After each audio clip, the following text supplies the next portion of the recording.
Buenas tardes. ¿Qué? Bueno, es que va a ir llegando alguna gente más, entonces también por cortesía con ustedes vamos a empezar, ¿no? Buenas tardes a ustedes, muchas gracias por haber venido. Estamos en el Centro Sefarat Israel, que como saben es un consorcio público del Ministerio de Asuntos Exteriores y Cooperación, de la Comunidad de Madrid y del Ayuntamiento de Madrid. Hoy tenemos un acto interesantísimo y que tiene muchísimo que ver con nuestra motivación, con nuestra vocación y en realidad con nuestro mandato como casa. De hecho, hace 2 semanas les comentaba a nuestros invitados que hemos celebrado la Cumbre Herencia, que es una cumbre de representantes de comunidades que hablan ladino y que hablan judeo-español y de representantes de toda esa cultura de Sefarat, que hemos estado en Toledo y ha sido muy interesante porque precisamente se han presentado un montón de proyectos que indican bueno, pues que el ladino y el judeo-español son minoritarios y son lenguas muy pequeñas, pero que tienen una cierta revitalización en cuanto a iniciativas y a gente muy apasionada, ¿no?, de su defensa. En esa línea tenemos hoy la presentación de este libro que tienen ustedes aquí, Ladino on the Internet, Sefarat 4, de Carlos Yebra López, al que acompaña Aitor García Moreno. Voy a pasar a presentarles muy brevemente, también por la cortesía de que luego sepáis que os acogemos con muchísimo respeto y para nosotros es un honor teneros. Aitor García Moreno es científico titular del CSIC, es director del Instituto de Lenguas y Culturas del Mediterráneo y Oriente Próximo y responsable del Laboratorio de Humanidades Digitales. Es miembro del Consejo de Redacción de la revista Sefarat desde 2010 y la has dirigido entre 2015 y 2023. Y también ha sido secretario de la colección Estudios Bíblicos, Hebraicos y Sefardíes del Consejo, a cuyo comité editorial perteneciste hasta 2022. Eres autor de infinidad de libros, de artículos en revistas y volúmenes colectivos sobre textos sefardíes de todos los tiempos, con especial atención al estudio lingüístico de los mismos. Y desde hace varios años desarrollas en paralelo el corpus representativo de la historia del judío español y el diccionario histórico del judío español. De esto tendrás oportunidad de comentar en tu conversación con Carlos. Carlos Yebra López hizo un doctorado en la Universidad de Nueva York y actualmente es profesor asistente de lingüística española en la Universidad Estatal de California, Fullerton. Ha trabajado como instructor de ladino en la Oxford School of Rare Jewish Languages y como director ejecutivo de Ladino 21 Community Interesting Company, una iniciativa de divulgación pública. Nos traes este libro, que es un proyecto muy interesante, según nos has estado contando antes, y lo que creo que vais a hacer es conversar sobre el libro, pero también sobre la actualidad del judío español, sobre todos los proyectos que hay en marcha y sobre cómo podemos acercarnos a este mundo tan interesante y en el que hay bastante gente aportando su granito de arena en investigación y también en práctica, ¿no? Así que bienvenidos, muchísimas gracias por estar con nosotros. Y te dejo a ti el micro. Bueno, más bien, mejor se lo dejamos a Carlos. Como queráis, estáis en vuestra casa. Gracias. 1, 2, 1, 2, testing. ¿Sí? ¿Funciona? Sí, ¿no? Vale. Muy bien, pues muchísimas gracias primero de todo al Centro Sefarat de Israel por organizar este evento, a todos los asistentes, a Aitor por aceptar mi invitación como presentador del evento. Y cada audiencia da lugar a un tipo diferente de discusión y este es un tipo de debate y de discusión que me apetece mucho tener y espero que tengamos suficiente tiempo como para iniciar un turno de preguntas y respuestas productivo a sí mismo.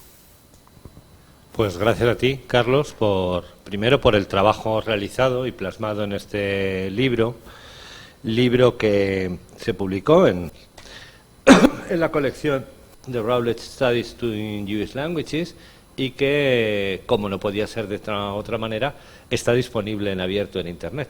Con lo cual, no solo el estudio sobre el ladino en la red, sino que no solo el objeto de estudio, sino el propio resultado del estudio está accesible, lo cual cierra un poco el círculo y lo hace accesible a todos, como se intenta hacer accesible, y bien nos contarás ahora, el estudio y el proceso o los intentos de revitalización o de salvaguarda del judío español.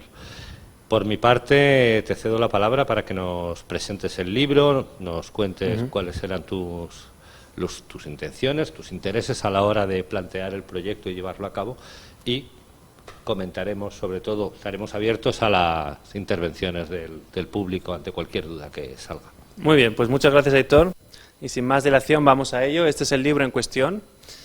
Y como decía Aitor, está disponible Open Access, acceso abierto, para quien lo quiera leer en Internet de manera gratuita. Tengo varias tarjetas con las cuales simplemente se puede escanear el código QR y acceder directamente al libro, sin más mediación.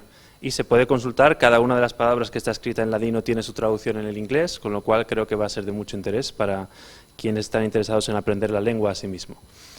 Es un libro que fue hecho de acceso abierto gracias a la colaboración de la Universidad de Londres, donde pude realizar el postdoctorado con una beca UKRI Funding que cubrió lo que nos había dado Marie Curie. Y es gracias a que la universidad pagase generosamente las 10.000 libras esterlinas que cuesta publicar este libro en acceso abierto, que se puede publicar en acceso abierto. Lo que quiero decir es que no es gratis, cuesta mucho, sino que es la universidad la que cubre ese coste y gracias a ello se puede disfrutar. Así que lo agradezco mucho al Departamento de Estudios Judíos de la University College London. Entonces, ¿por qué se subtitula Sefarad 4? Pues esto se basa en el paradigma de Max Weinreich, que distingue entre diferentes partes del desarrollo sociolingüístico del Yiddish, y las llama Ashkenaz 1, Ashkenaz 2, Ashkenaz 3, etc. Entonces, en paralelo con esto, él también hace una categorización de diferentes etapas o estadios del desarrollo sociolingüístico del ladino. Y entonces tenemos Sefarad 1, Sefarad 2, 3, y considero que cabe añadir una cuarta etapa, porque no solamente estamos hablando de poner una entidad en un nuevo recipiente, sino que ese hecho de poner a esa antigua entidad en un nuevo recipiente altera radicalmente la naturaleza de esa entidad, a saber, el ladino. Y eso es lo que justifica que hablemos de una nueva etapa. La naturaleza del ladino, cómo se habla, cómo se escribe, cómo se interactúa en ladino, ha cambiado ya para siempre a través del Internet. En algunos sentidos para bien, para mal, en todos los sentidos, y los veremos ahora. Entonces, la etapa de Sefarad 1 es básicamente cuando no había algo así como una lengua que considerásemos el ladino, sino que más bien lo que había era una variedad dialectal o ciertos giros o usos lingüísticos que los judíos que habitaban la península ibérica hacían, pero que no se puede considerar como una lengua stricto sensu. Y lo que había era también un traslado palabra por palabra de la Biblia en hebreo, un calco, una costumbre que se denominaba fazer en ladino, y de ahí el nombre de la lengua. Esto ocurre entre los siglos II y XV, y después tenemos las famosas expulsiones, y a partir de este momento, pero a lo largo de todo un siglo al menos, cristaliza en la diáspora, en las orillas del Mediterráneo, esto que llamamos el ladino y que entendemos ladino como vernacular diaspórico coterritorial, es decir, la gente que lo está hablando habita en comunidades físicas los unos junto a los otros, sin menoscabo de que pertenezcan a diferentes cales y que no necesariamente colaboren todo el tiempo. Y esto es lo que cristaliza en el judesmo, que es la variante del este del Mediterráneo, o en la jaquetía, que es la variante del norte de África, en particular en Marruecos. A partir del siglo XX, en torno a los años 1950, con la creación del Estado de Israel, con la migración masiva de Turquía a Israel, la independencia de Marruecos, todos estos eventos generan una tercera etapa, que es lo que se ha denominado Sefarad 3, y es una diáspora global, ya no es una diáspora que se limita al Mediterráneo, sino que es una diáspora que se extiende a todo el mundo y en particular a lo que en Estados Unidos se llama las Américas, ¿no? A las diferentes partes de América. Y a partir del siglo XXI, en particular desde 1999, vemos la irrupción o la disrupción de una nueva etapa que es Sefarad 4. Y en esta etapa el ladino ya no es una variante ibérica, ni siquiera es una variante mediterránea coterritorial, tampoco es una variante poscoterritorial, pasa a ser una variante cibernética. Y esta variante cibernética puede ser vernacular o posvernacular. Esta es una distinción que hace Jeffrey Sandler en su libro Yiddishland. Y de nuevo hay mucho diálogo entre el yiddish y el ladino, que es otro de los aspectos que hacen este libro único en su especie. Y él distingue entre usos vernaculares y postvernaculares de las lenguas. Un uso vernacular es un uso en el que transmitimos contenido y hablamos la lengua de manera fluida. Podemos tener una conversación entera sobre cualquier tema en esa lengua.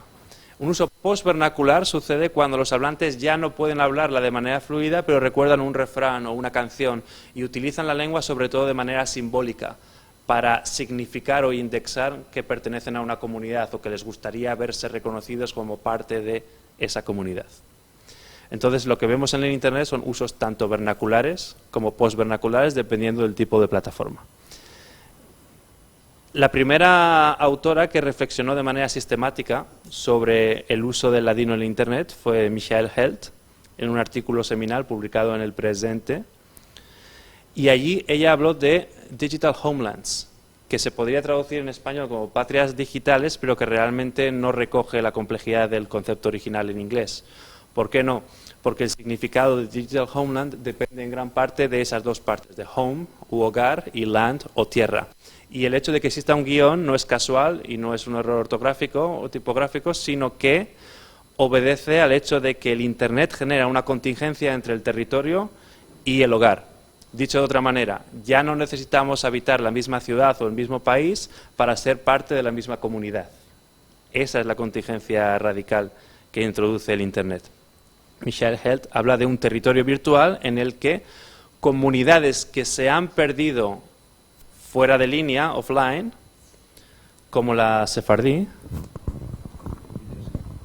ya no pueden tener un desarrollo fuera del Internet, pero se pueden reconstruir online. Y entonces es un reemplazamiento virtual de algo que existía antes en el espacio físico. Y este reemplazamiento no es un reemplazamiento uno por uno, no es que lo nuevo que hay ahora sea exactamente lo mismo que había antes, sino que ella lo llama un Ersatz, ¿no? Que es ese término alemán de que es una sustitución subóptima. No es lo mismo, pero es lo suficientemente parecido o algo que puede recordar a lo que había antes sin ser exactamente lo mismo, ¿no? Y entonces habla de que es el nuevo cortijo y es el nuevo espacio en el que se genera un lenguaje étnico, en el que todo el mundo que utiliza esa lengua se reconoce como parte de una misma identidad colectiva sefardí o para sefardí, ¿no? Honorary Sephardim, como dice Rachel Bornick, que a veces me llama así. Y como dije antes, la autora dice, a replacement for the Sephardi homeland, or rather the system of homelands. Porque claro, no podemos presuponer que hay algo así como un hogar territorio sefardí, uno solo, monolítico, sino que hay un sistema de hogares o patrias sefardíes históricamente, desde Eretz Israel hasta el Imperio Otomano, etcétera, ¿no? Y después de este artículo, 11 años después, en 2021, yo publico mi artículo sobre las comunidades virtuales y mi mensaje allí es: Held escribió su artículo en un contexto en el que solo había una comunidad virtual, que era la Dino Comunità, de la cual hablaremos más tarde. Sin embargo, en ese espacio de 11 años se generaron muchas más comunidades virtuales, hasta tal punto que se genera la necesidad de distinguir entre una mera comunidad virtual y una patria digital. No es que por tener una comunidad virtual o un grupo de Facebook ya tenemos una patria digital. Hay muchos pasos entre lo uno y lo otro, ¿no? Entonces es cierto que la Dino Comunità tuvo la capacidad de generar una patria digital, pero no todas las comunidades virtuales que vinieron después llegaron a ese punto. Y yo sostengo que para generar una patria digital o una digital homeland, más propiamente dicho, hay que combinar esa comunidad virtual con dos criterios, que son la etnización lingüística y el sentido de hogar.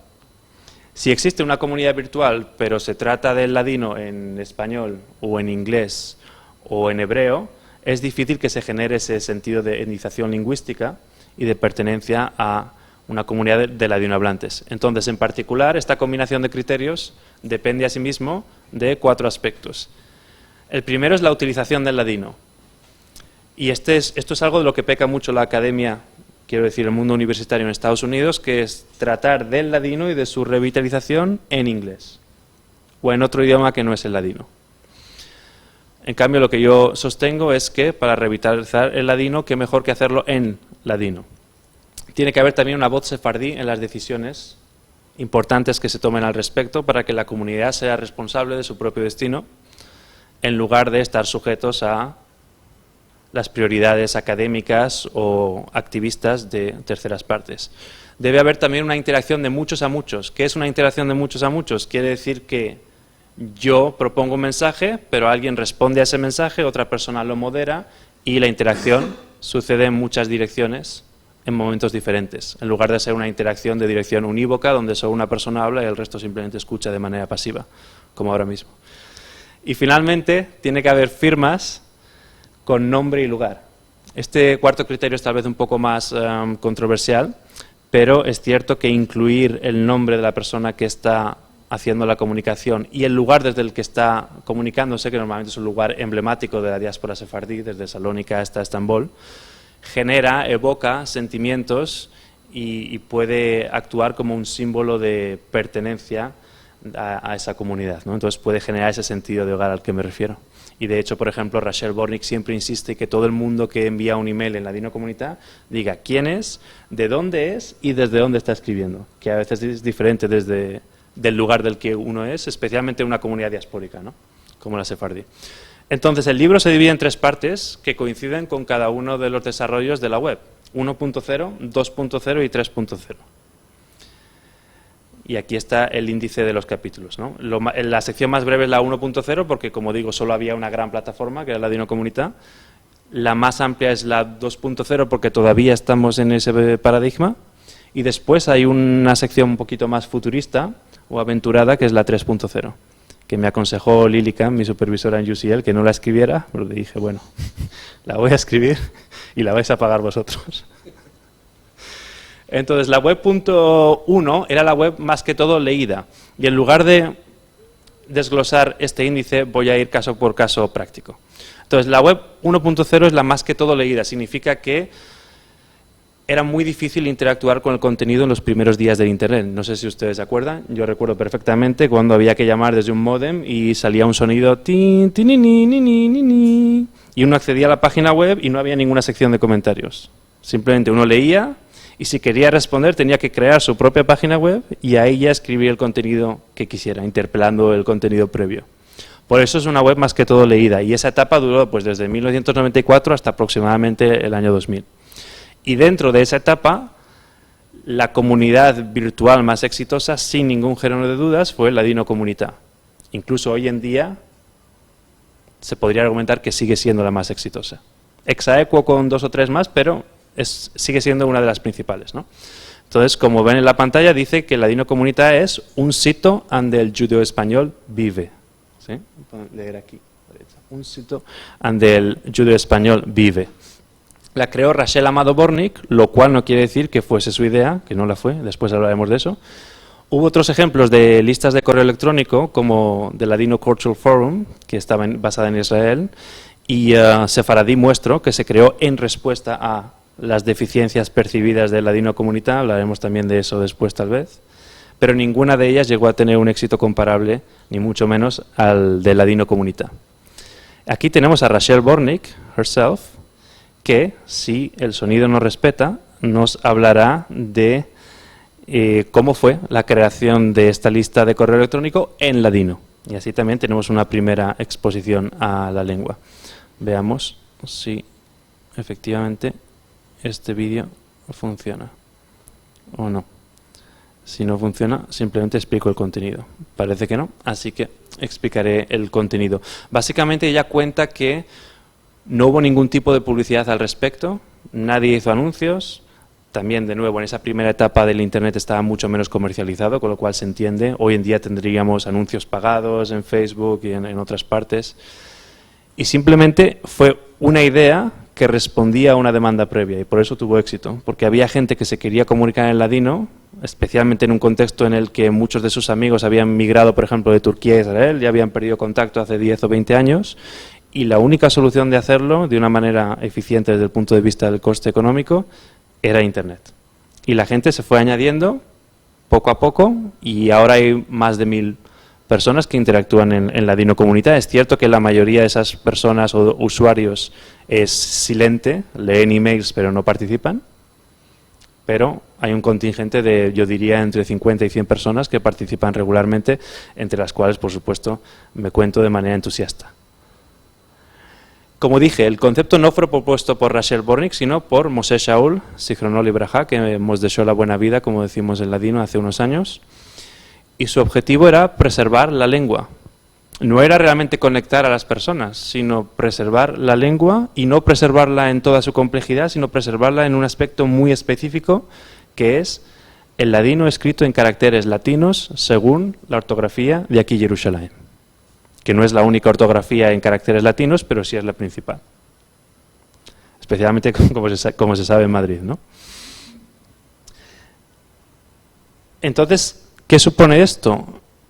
Antes de pasar al segundo tipo de web. Esto supone, por un lado, una iniciativa muy exitosa, pero cuyo éxito es al precio de sacrificar cierta diversidad del ladino, de sacrificar la escritura del ladino en alfabetos hebreos, en los que tradicionalmente se escribió. Aproximadamente un 70% de textos escritos históricamente en ladino se escribieron en Rashi, que es el alfabeto semicursivo.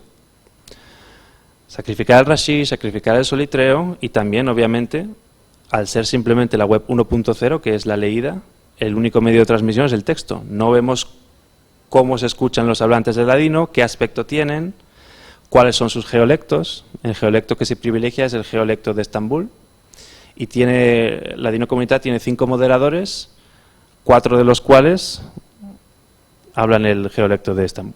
Entonces, digamos, no es una muestra representativa de la complejidad de la diáspora sefardí, ¿no? Pero, lejos de ser un obstáculo, es posible que eso mismo sea parte de lo que ha permitido el éxito de Ladino Comunidad. Podemos debatir ese aspecto, ¿no? En el caso del Yiddish no siempre es así. Eso ofrece un punto interesante de contraposición. Después tenemos la web 2.0, que es el paradigma en el que todavía estamos, que es una web más participativa, multisemiótica y social. ¿Qué quiere decir multisemiótica? Quiere decir que ya no nos comunicamos solo con texto, sino también con vídeos, sobre todo con vídeos, ¿no? La más grande parte del contenido que se consume en Internet hoy en día es audiovisual, con lo cual el texto es la excepción de la regla, que es lo audiovisual. Con lo cual, si el ladino no está en ese medio, directamente no se consume.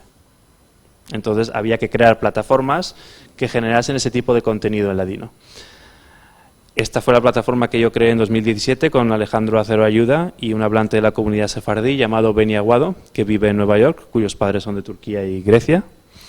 Y lo que hicimos fue empezar a documentar la lengua, hablar en persona con sefardíes y grabar la historia de su vida contada por ellos mismos en ladino.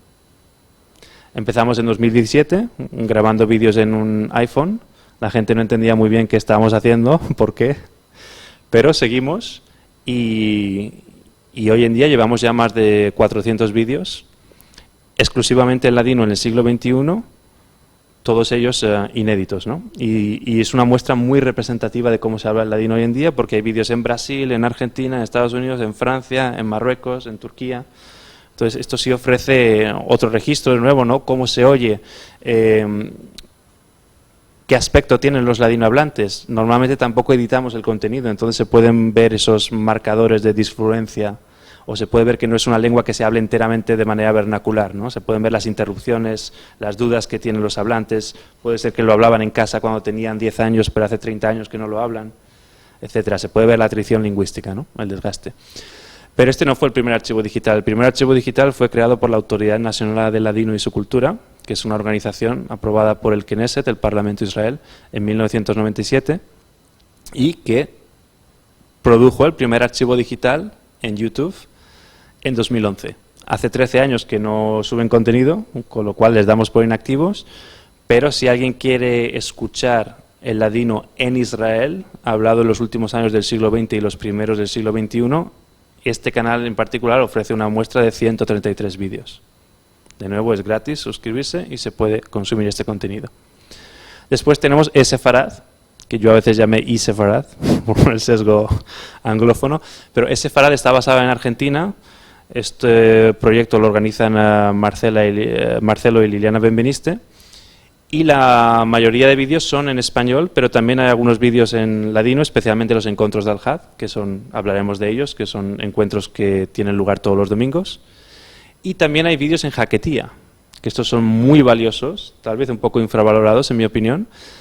especialmente el podcast de La vida en Jaquetía, cuyo título se puede leer aquí. La vida en Jaquetía fue producido por el artista Solly Levy, que emigró a Canadá después de la independencia de Marruecos, y es un documento muy valioso para aprender la jaquetía y cómo se habla / performa la jaquetía hoy en día, precisamente porque ya está en un estado postvernacular, ¿no? Un estado en que la gente no tiene conversaciones espontáneas de manera fluida en jaquetía.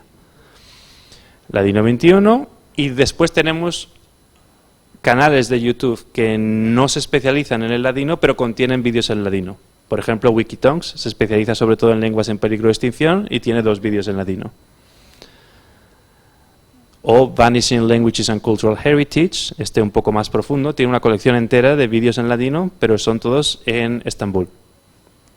Entonces, de nuevo, es un geolecto sesgado, pero son vídeos de mucha calidad, también subtitulados en inglés y en español, no necesariamente siguiendo las reglas de aquí Jerusalén, como vemos en muchas, por ejemplo, no hay una CH, sino que hay una C con un acento circunflejo invertido, pero muy valioso para quien quiera aprender cómo se habla el judeo español hoy en día en el judesmo, para ser más específicos, en Estambul. Y después Endangered Language Alliance, que es lo mismo que el anterior, pero solamente concentrado en Nueva York. De nuevo, tiene vídeos de mucha calidad, subtitulados. Este es un vídeo con Stella Levy, también hay vídeos con Daisy Braverman, Benny Aguado, etcétera. De mucha calidad, muy bien anotados y muy extensos también. Y después tenemos varios vídeos que no vamos a reproducir por motivos técnicos, pero que nos muestran una cara diferente del ladino.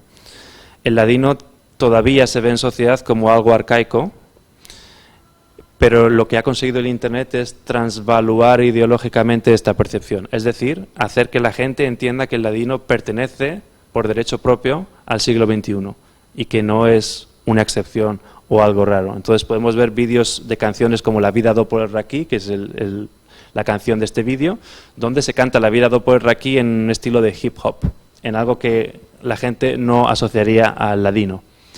Aquí hacemos un juego con el rabino Eliezer Papo.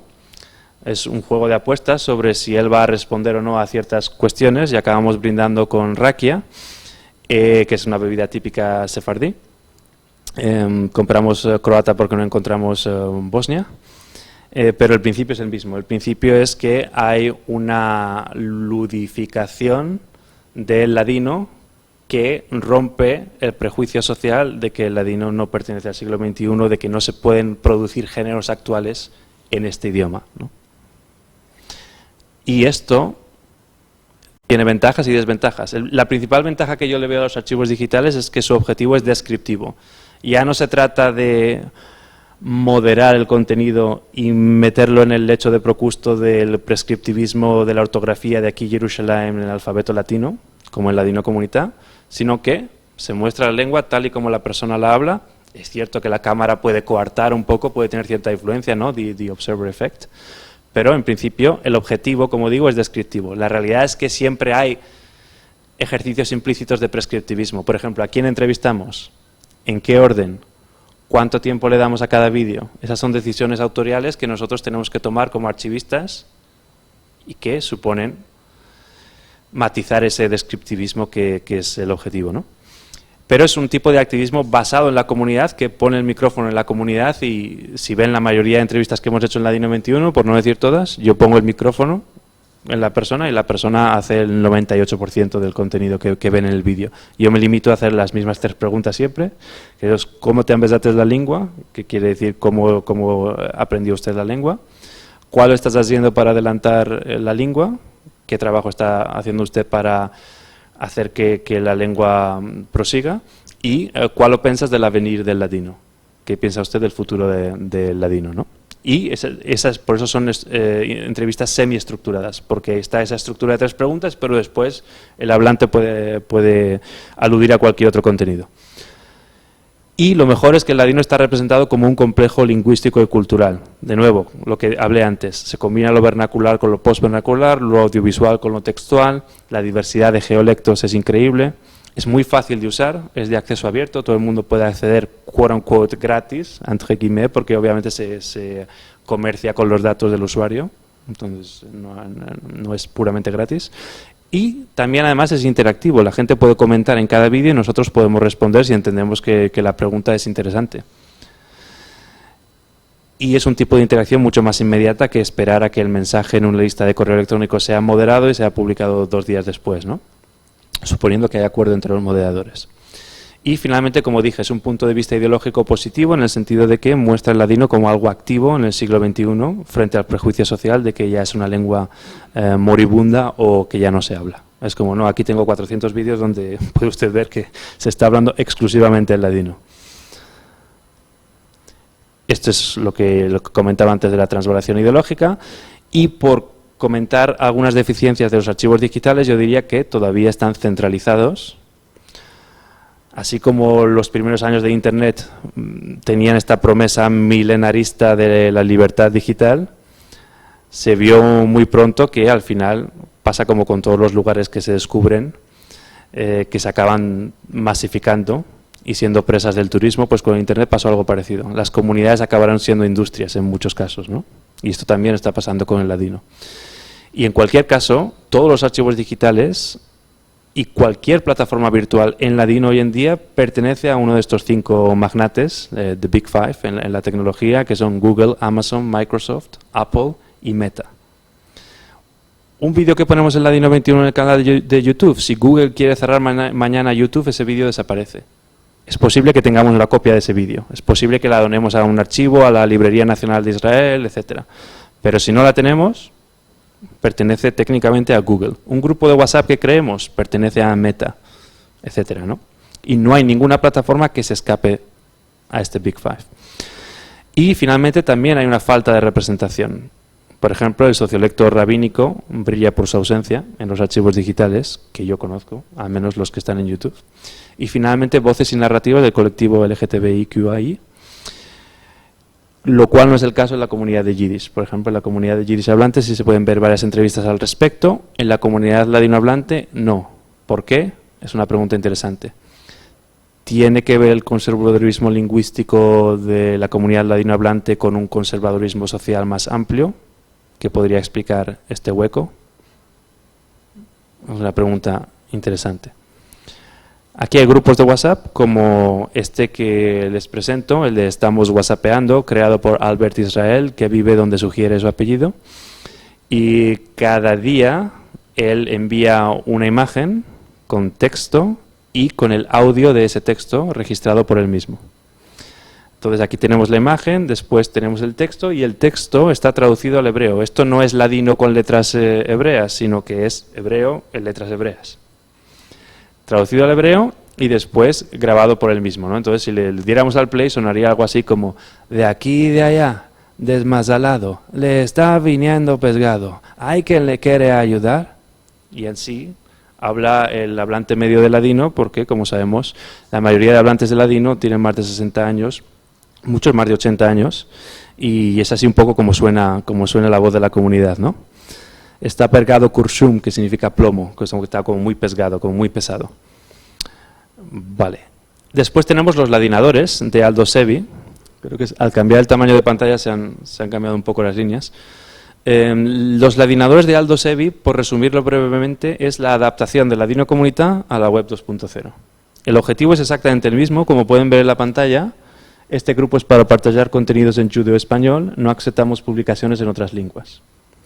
Es para compartir, de francés partager, contenidos en judeo-español, pero para hacerlo, ustedes lo adivinaron, siguiendo la ortografía de aquí Jerusalén y en el alfabeto latino, es decir, exactamente con la misma premisa que Ladino Comunità. Y es un grupo muy exitoso. Esta captura de ecran, como decimos en ladino, la hice hace años y ahora tiene más de 5.000 miembros ya. Los ladinadores es un grupo muy exitoso y muy dinámico, donde cada día, por ejemplo, podemos ver unos 25 mensajes más o menos.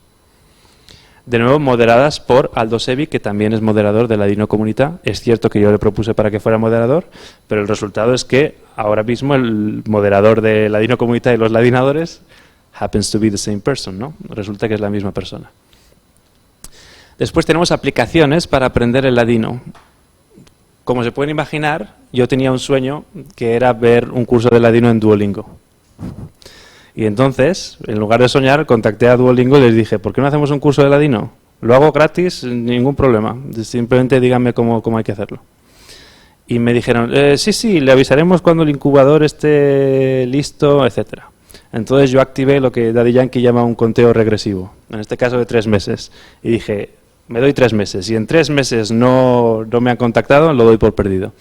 Y eso hice. Después de los 3 meses no me contactaron. Todavía sigo esperando, por cierto. Todavía no me han contactado. Ni sí ni no. Y lo que hice fue contactar con UTalk. En uno de estos intercambios de idiomas que hacía en Nueva York, mientras estudiaba el doctorado, un compañero me habló de UTalk, que resulta que me dijo, eres parecido a Duolingo, pero con lenguas en peligro de extinción. Y dije, ajá, interesante. Y entonces creamos un curso y lo publicamos en 2019 en la Universidad de Londres. Y esto no es gratis, pero cuesta unos $20 al año, que tampoco es costoso.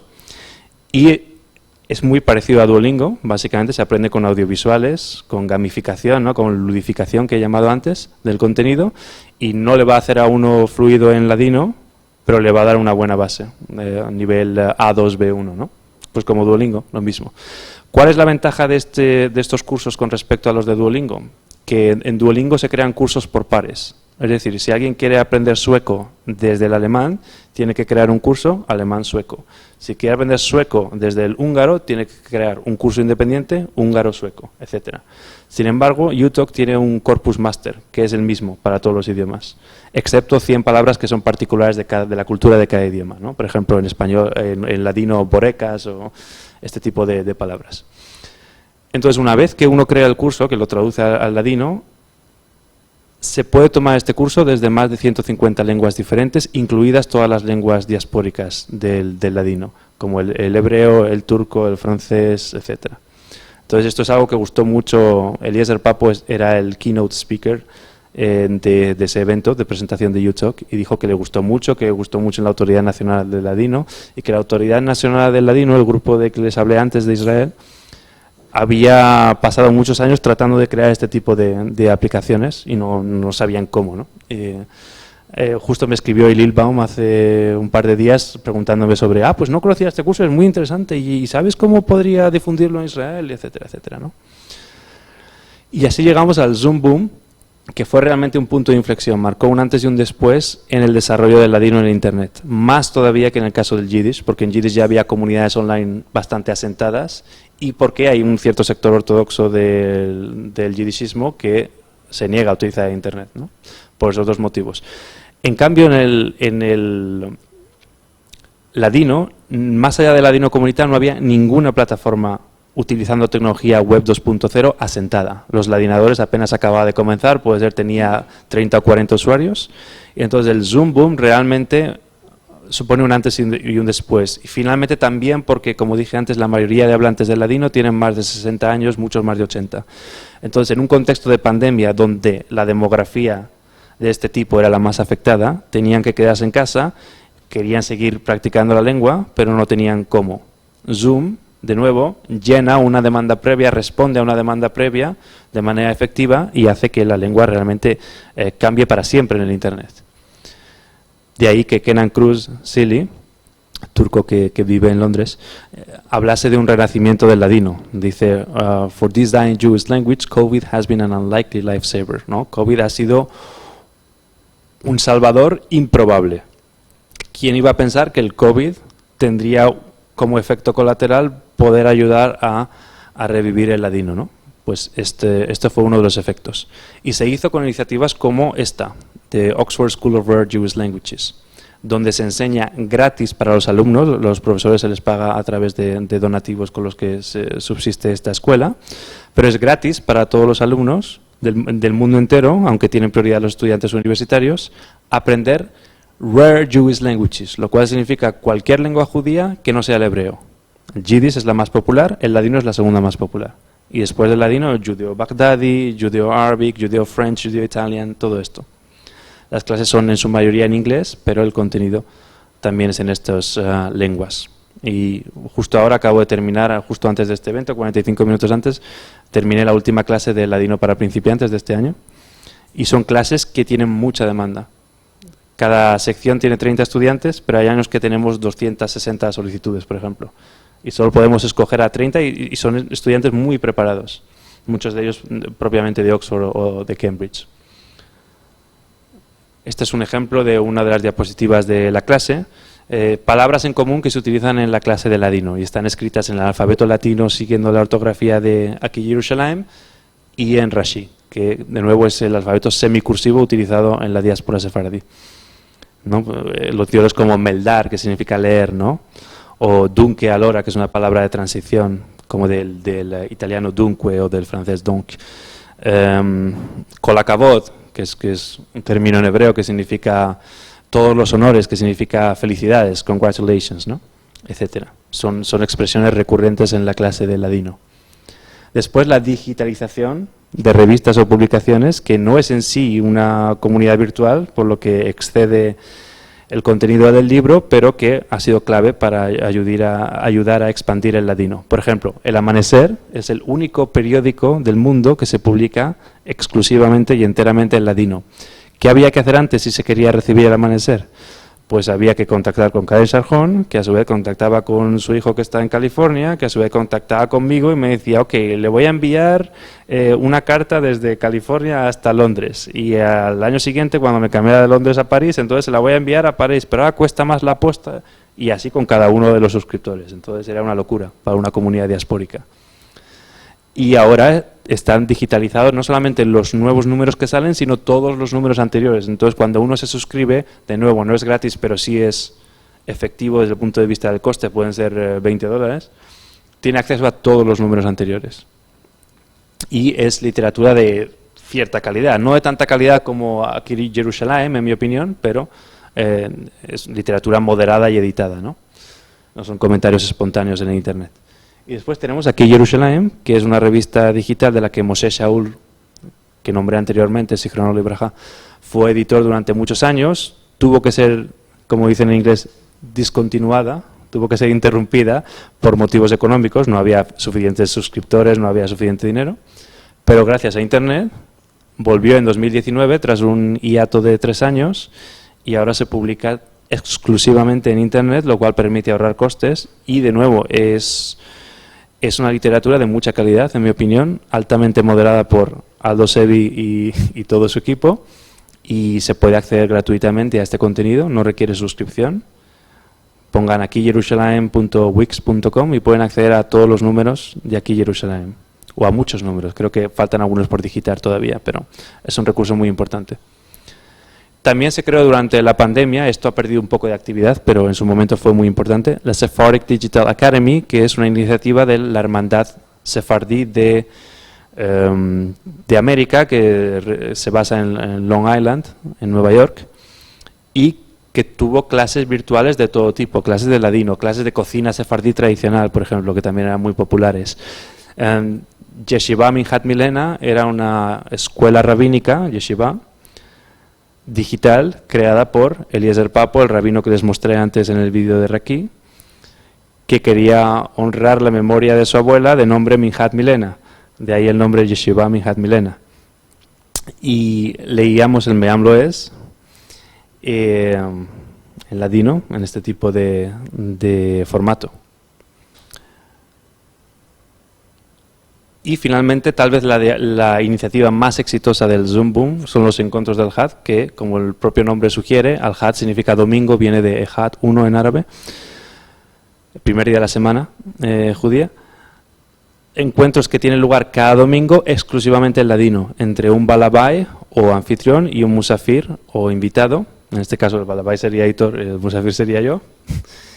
Y son enteramente en ladino desde todas partes del mundo. Aquí debajo pueden ver una lista de organizaciones que sponsorizan este evento. No significa que den financiación económica, en el caso de Ladino 21 por lo menos no es así, pero sí que lo apoyan y participan con un balabai periódicamente. Entonces hay turnos, cada turno tiene 12 ponentes y cada ponente es de una de estas instituciones, ¿no? Y tenemos el Centro Gaon en Israel, la Autoridad Nacional del Ladino, el Instituto Saltí, el Centro de Estambul, aquí estamos, que está en París, en Francia, el Ladino 21, etcétera, ¿no? Y si se dan cuenta, pueden ver aquí el horario en este tipo de frasismo se puede detectar el carácter diaspórico y global del ladino, ¿no? Como dan el horario en Dallas, en Nueva York, en Buenos Aires. ¿Por qué? Porque en Dallas está Rachel Bornik, porque en Nueva York está Beni Aguado, porque en Buenos Aires está Liliana Benveniste. En todos estos lugares hay ladinohablantes interesados en participar en estos eventos, ¿no? Por lo tanto, todos ellos tienen necesidad de saber la hora sin tener que calcular en Google. Y finalmente, series en Netflix. Hay 2 series principales en Netflix con contenido ladino, Kulub y La Reina de la Hermosura de Jerusalén, The Beauty Queen of Jerusalem. Muy diferentes, pero muy complementarias por eso mismo. En el libro entrevisté a los 2 entrenadores, estaba pensando en language coach, a los 2 consejeros de ladino para cada una de estas series, respectivamente Iset Banas y Shmuel Rafael. Kulub tiene un ladino bastante más editado y poseditado, en mi opinión, bastante más cuidado y con performances de vernacularidad. Es decir, se habla ladino de manera fluida, intentando recrear el tipo de ladino que se podía hablar en Estambul antes de esa gran diáspora de los 50, provocada en parte por pogroms y por eventos políticos de sobra conocidos que también aborda la serie. Y finalmente, La Reina de la Hermosura de Jerusalén, los últimos años del Imperio Otomano, el mandato de Palestina, más o menos esa época, pero también llega a mucho después. Y aquí se presenta el ladino de manera... tecnología y arreglamiento digital del ladino. Se habla el ladino de manera postvernacular. Raramente se ve una conversación fluida en ladino, en parte porque los actores no son hablantes de ladino. Y a pesar de que se les haya entrenado, tienen ciertas limitaciones, ¿no?, como hablantes nuevos de esta lengua. En tanto que en Kulub sí hay muchos hablantes que aparecen en la serie que ya hablaban el ladino y que simplemente hacen un cameo en esta serie. Aparecen, pero ya eran hablantes de la comunidad, incluyendo Karen Sarjón, que aparece en el primer capítulo, por ejemplo, ¿no? Cuando dice, oh, el dio que hemos guadre. Vale. En cambio aquí, por ejemplo, tenemos a Michael Haloni, que participa en muchas series de Yiddish, por ejemplo, ¿no? Y que no es hablante de ladino. Y a veces cuesta entender la pronunciación. En mi capítulo transcribí cada una de las palabras que se hablan en ladino en la primera temporada de las 2 series, y esta me costó mucho. La transcripción de La Reina de la Hermosura de Jerusalén me llevó más de un mes de escuchar cada palabra, volver, ¿y qué ha dicho aquí? Y volver a la palabra, y volver, y otra vez, y otra vez. Y a veces hay errores, por ejemplo, no se utiliza bien el subjuntivo también. Es complicado entender ciertos aspectos. Y así llegamos a la web 3.0. En este momento me gustaría saber de cuánto tiempo disponemos, si es que disponemos de tiempo, porque estoy hablando demasiado.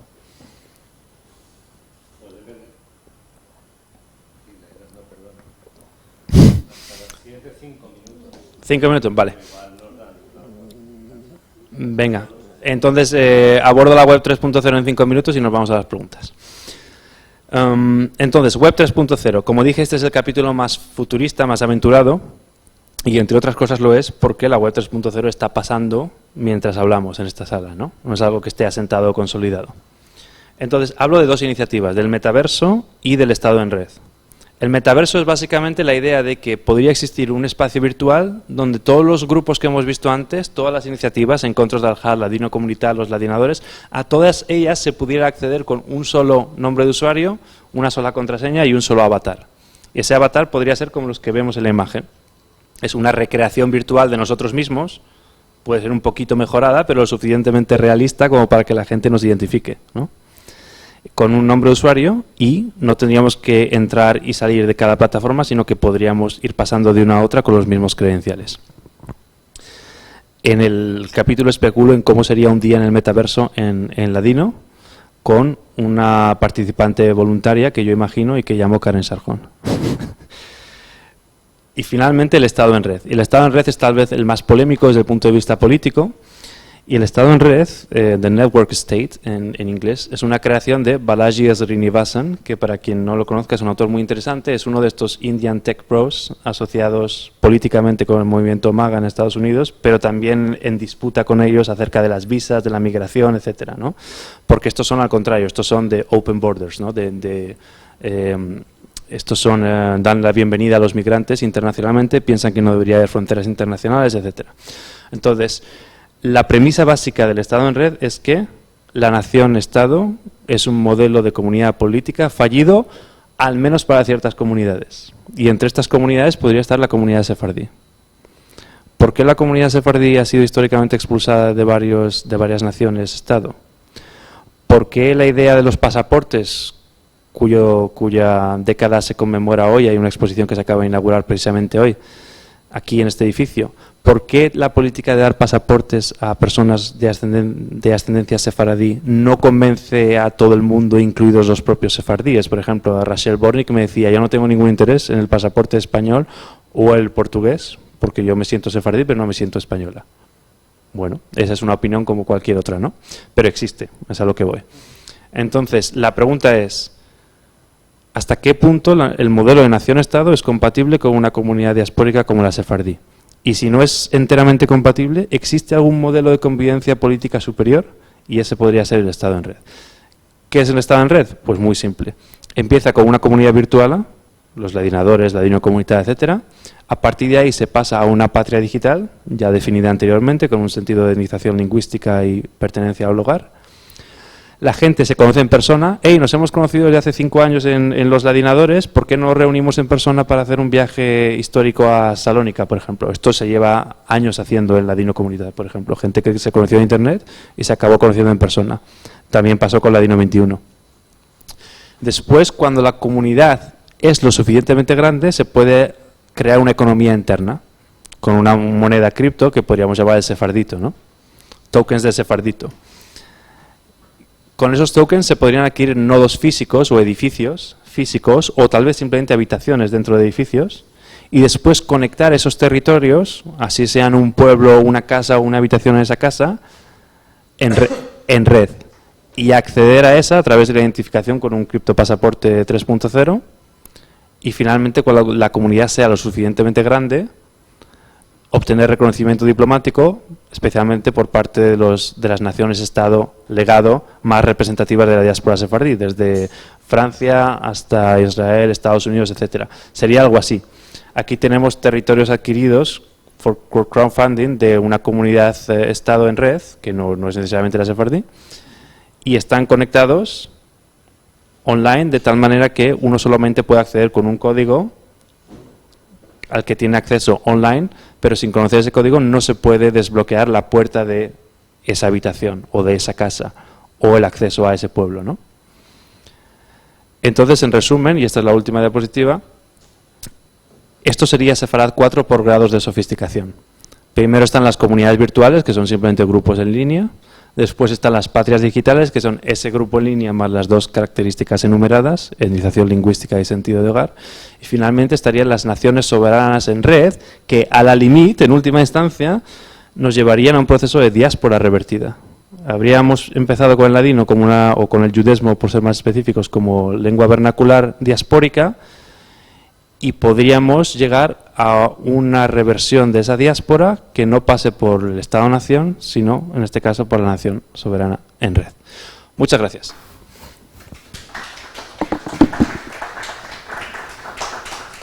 Muchas gracias, Carlos, por, como te decía al principio, primero por el trabajo realizado y por esta magnífica exposición que acaba de la manera más sugerente con esta posible nación soberana en red para el mundo sefardí.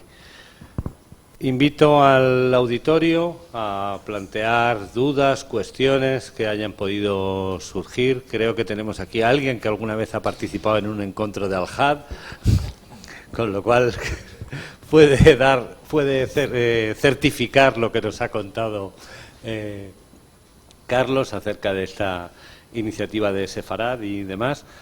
Cualquiera que esté interesado y quiera hacer una pregunta, este es su momento. Sobre todo porque si no me tocará hacerla a mí.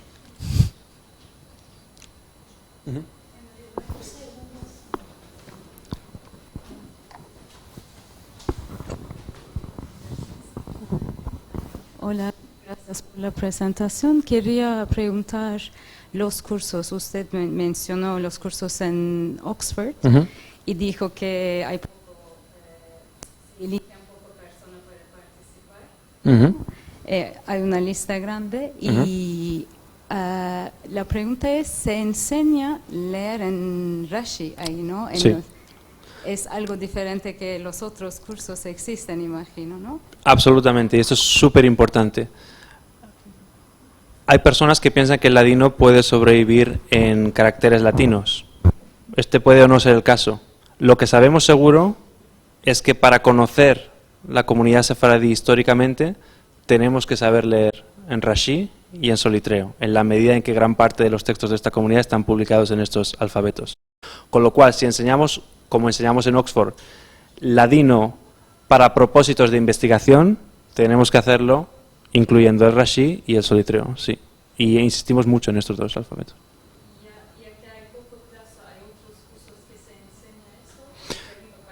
Sí, los cursos de Oxford, el plazo se abrirá a finales de julio y hasta mediados de agosto. De nuevo, está abierto para todo el mundo, animo a todo el mundo que esté interesado a postularse.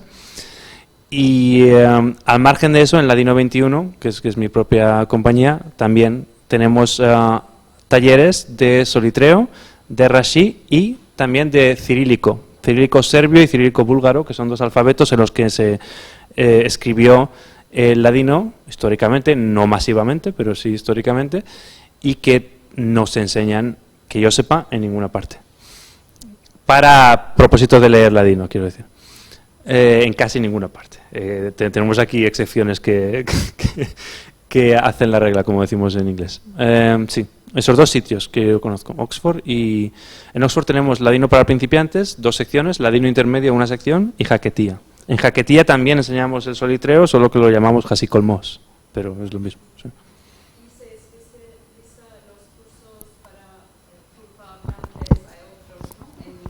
Los cursos de Oxford son para angloparlantes. Tiene que haber un nivel mínimo de inglés para poder entender lo que se está diciendo en clase. Porque el objetivo, de nuevo, no es que el alumno alcance la fluidez en ladino, que es lo que mucha gente piensa, es un curso de una lengua moderna como cualquier otro. No. Es que el alumno sea capaz de leer textos históricos en ladino, de acceder a esos. ¿Sí? Porque vi eso en la página de Oxford, que hay para turcohablantes o hispanohablantes, ¿no? ¿Había diferentes cursos o entendí Lo que pasa, en ladino para principiantes solemos hacer 2 secciones diferentes, porque nos dimos cuenta de que la gente aprendía a velocidades distintas dentro de la misma clase. Entonces, si hay un hispanohablante que adquiere el vocabulario relacionado con el español mucho antes que un angloparlante, es posible que el angloparlante se desmotive y piense, bueno, esto no es para mí, simplemente es que no soy tan inteligente, ¿no? Entonces, no, simplemente es que el trasfondo lingüístico es diferente. Entonces, tenemos 2 secciones principales, una para hispanohablantes y otra para angloparlantes. Pero esa es una división que yo hago si tengo los números que me ofrecen esa posibilidad. Pero no es una distinción a priori o 2 cursos diferentes. Gracias. Y les invito, por supuesto, a solicitar el curso y estaré encantado de revisar la solicitud.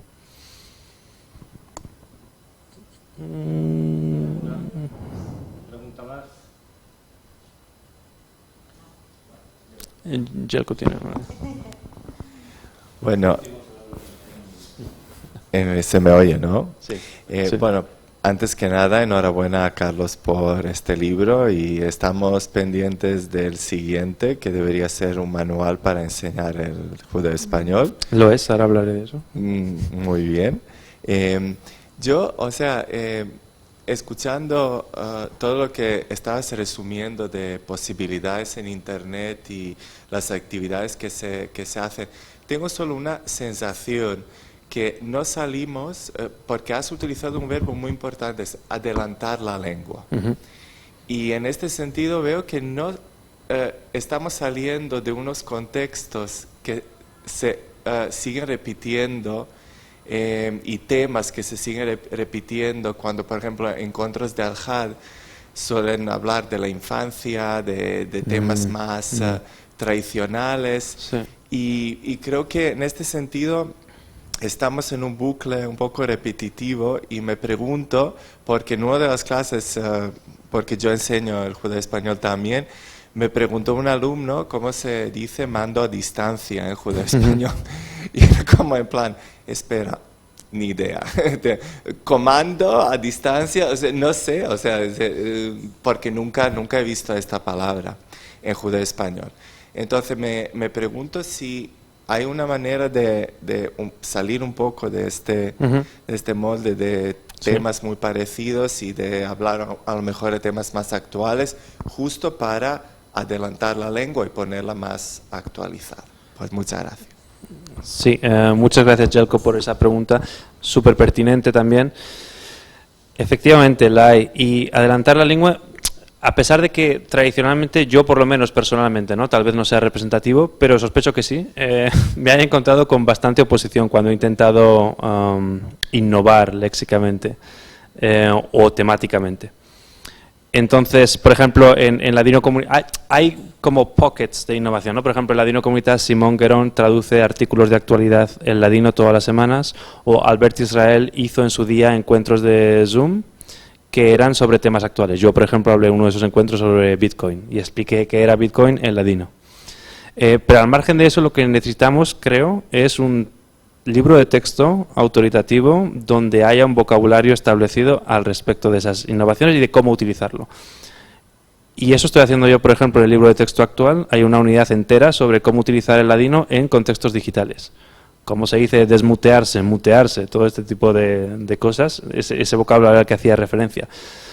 Porque así no vamos a sentir que es algo, que son iniciativas individuales o particulares o extremas, ¿no? Como fringe, sino que va a tener un pozo y un calado en un libro que recoge también vocabulario y temáticas tradicionales sefardíes, ¿no? Entonces es para darle ese pozo de respetabilidad, creo, y el hecho de que sea un material también abierto, open access, va a hacer que mucha gente lo pueda consultar sin tener que escanear y decir, no, pero no digas a nadie que te lo he enviado, pero lo he escaneado y tal, ¿no? Que es lo que pasa a veces con otros libros de texto de judío español. Los libros de texto de judío español, para enseñar el judío español, en mi opinión, están lo suficientemente desactualizados para justificar un nuevo libro con todas estas innovaciones léxicas. Creo que es absolutamente necesario. Sí.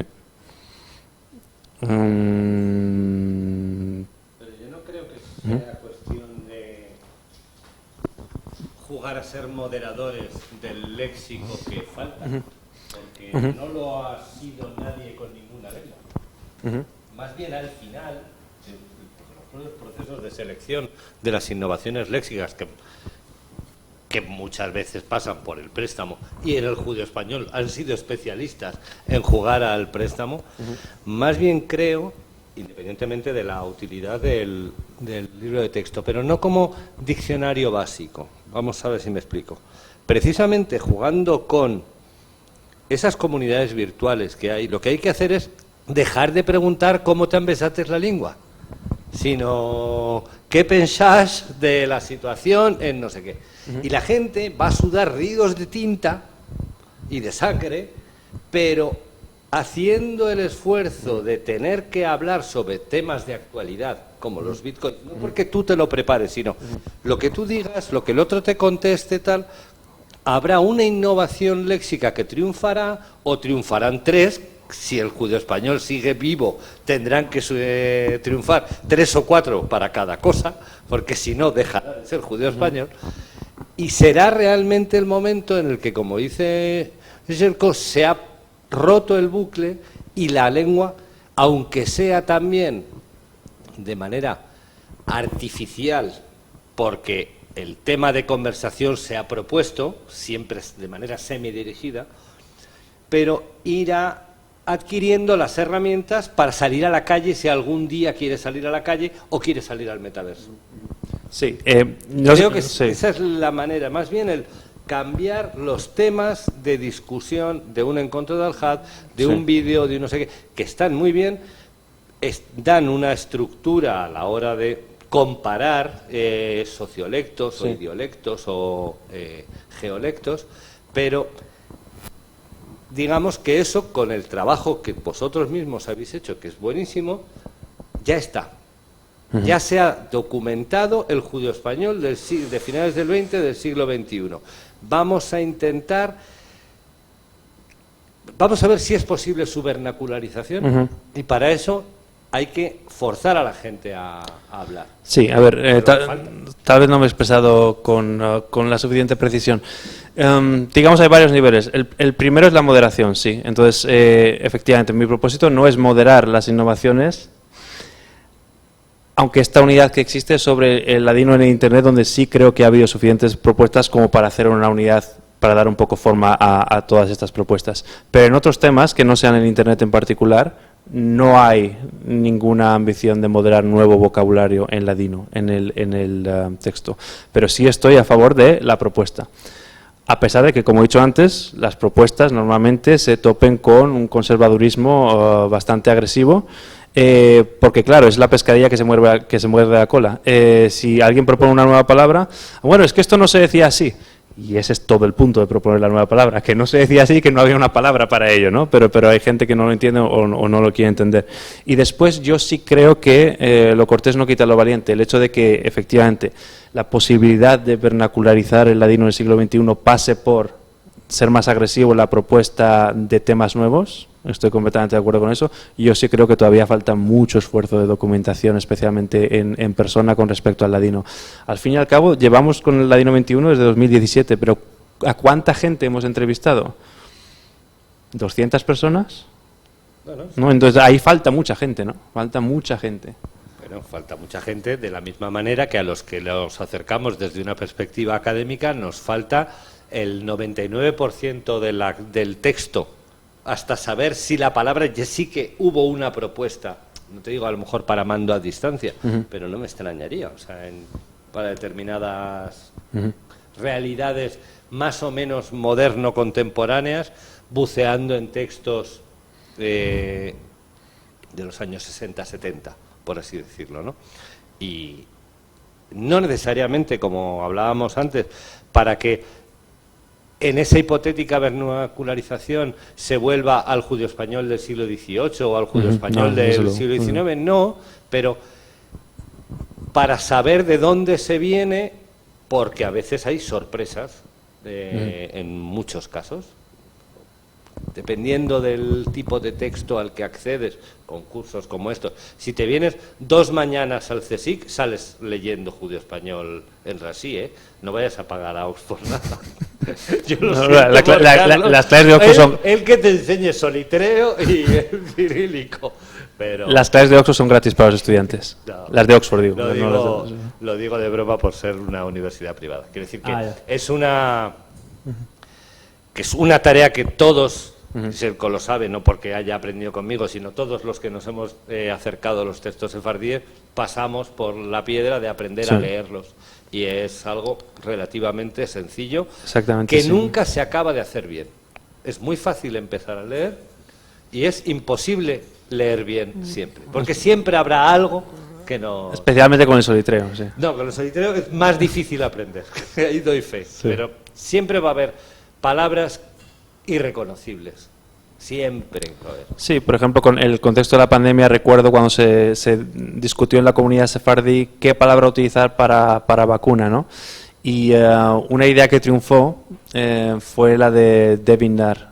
Ahora mismo no recuerdo cuál era el término, pero él encontró un texto en el que ya se hacía referencia a un término para... Ashlama. Ashlama, exacto. Ashlama, y facer ashlama es vacunar, y eso está desde finales del 19. Pero eso llegó bastante... pero si mucha de la gente que participa en las comunidades no tiene los recursos, no que se vayan a poner a leer los textos, que no tienen por qué hacer eso, que para eso estamos los profesionales de la academia. A veces nos encontramos con eso, con esas paradojas de pensar que no existía una palabra para una realidad. Y sí existía el judío español. ¿No? Y esta propuesta llegó además muy tarde. Yo recuerdo que se había ya semi-adoptado Vaccina en la Dino Comunidad durante 2 o 3 meses, hasta que llegó esta de... Pero está bien, porque Vaccina y vaccinar también está. Es que también está, eso es lo bueno. Por eso digo que lo que hay que hacer es, no tanto la propuesta agresiva, que yo entiendo las reticencias que puede haber, sino aprovechar la gente que ya se ve en un entorno seguro en esa comunidad virtual para cambiar el tema, a lo mejor no con los que puedan levantar más apoyo, y desde luego ver si uno dice vaccina o ahí te mete el préstamo de su lengua de entorno real y no pasará nada si lo han hecho los sefardíes toda la vida, y habrá alguna que triunfe y ahí ya tendrás esa actualización léxica y en todos los sentidos que todas las lenguas vivas sufren. Es una oportunidad, realmente. También ahí creo que es importante el contenido identitario y afectivo, ¿no? A veces cuando le pones un micrófono a un sefardí, realmente su prioridad o su primer instinto es hablar de los platos de cocina de su abuela. Entonces, no sé si hasta cierto punto también tiene que ver un poco con cómo lo vemos nosotros desde mi posición más periférica, ¿no? Por ejemplo, esto de Naciones Soberanas en Red, pues queda muy bien juntar partes de un sitio con otras, etcétera. Pero ¿qué pasa con quien considera que Israel tiene que ser una parte necesaria de cualquier Estado sefardí, ¿no? Por ejemplo. Entonces, eso lo entiendo perfectamente, que hay gente que primero porque se siente más cómoda en el dominio de la lengua y primero porque es su refugio identitario, quiere hablar de eso. No digo porque tengáis que cambiar, pero sí, el aprovechar todo el entramado de esas comunidades para que cobre cierta vida, aunque sea vida virtual, el judío español, desde la mayor de las espontaneidades posibles, que todos sabemos que es complicado. No sé si hay alguna cuestión más. ¿Cómo ves lo del metaverso? ¿Lo ves factible? ¿Será ese el último refugio de...? Lo del metaverso fue más bien una moda en torno a 2022, que tiene que ver con que fuera también la época en la que yo escribía el libro. En lo que estoy trabajando ahora, además del textbook, del libro de texto, es en algo que publicaremos la semana que viene, que todavía es una versión piloto, pero es algo que está mucho más en boga y es mucho más útil hoy en día, que es como dije antes, un chatbot en ladino. Es decir, es un contacto de Telegram, como si fuera un contacto de WhatsApp, que uno puede agregar gratis, y está basado en un avatar de una chica de Estambul del siglo XIX llamada Estrellica, y ella tiene la capacidad de enseñar ladino, en español, en inglés y en turco, a quien quiera aprenderlo gratis. Obviamente, eso de que es gratis somos nosotros que pagamos el servidor privado para que ella pueda, pero para el usuario es gratis, es a lo que voy. Y después, si ese modelo funciona, todavía tenemos que corregir ciertas expresiones, ciertos giros, cierta ortografía. Damos un periodo de 6 meses a un año para mejorarlo. La Universidad de California nos está ayudando con esto. Estoy trabajando con Alp Optem, que es un lingüista computacional que ya produjo el primer sistema de traducción automática entre ladino, turco, español e inglés, que es bastante bueno. Es como Google Translate, pero incorporando ladino, en un artículo que publicó con Karen Sarjón. Si eso sale bien, entonces después podemos escalarlo con lo que se llama text-to-speech, ¿no? El paso del texto a la voz, que puede hacer que ese chatbot hable también y se pueda comunicar el usuario con su propia voz, con el chatbot, y también en la escritura se puedan comunicar por alfabetos hebreos, incluyendo solitreo, incluyendo Rashi, etcétera. Y esa es una idea muy, muy potente que pienso que va a tener mucho éxito. Obviamente no es lo mismo que interactuar con una persona, pero tiene utilidad. Y ahí también se puede innovar. Oye, esta mañana fui a tal y vi sobre las noticias de tal. Y ahí entra contenido actual, ¿no? Y se hacen innovaciones. Pues, si no hay más intervenciones, por mi parte, felicitarte nuevamente por el trabajo hecho. ¿Sí?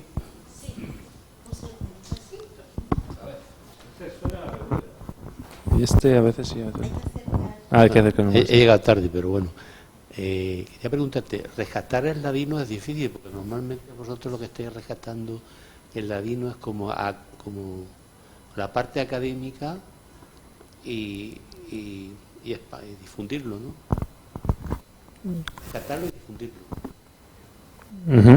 Sí, o sea, hay una... Es difícil, ¿eh? Sí, por supuesto. Y en esas estamos, ¿no? Y gran parte de las innovaciones surgen por conversaciones que se tienen con otras personas que están en la misma labor, y esas conversaciones se tienen que tener. Entonces es importante que Centro Sefarad de Israel, en este caso, nos haya prestado este espacio para, por ejemplo, esta idea de trabajar en la vernacularización o revernacularización del judesmo, que hubiera sido muy, muy útil en el contexto de la jaquetía, por ejemplo, hace unas décadas, ¿no? Sí. Pero sí, es una labor muy difícil y muy pesgada, como se dice. Gracias. Pues ahora sí, si os parece, enhorabuena por lo hecho, enhorabuena por las nuevas iniciativas y que tiene gran éxito el trabajo sobre el chatbot, que desde luego abre nuevas posibilidades muy útiles para la revitalización de la lengua, su mantenimiento, aunque sea en otra esfera de virtualidad, pero igualmente útil, desde luego, para el mantenimiento de la identidad sefardí, que en el fondo es en lo que juega un papel clave la lengua en el siglo XXI. Pues muchísimas gracias. Muchas gracias.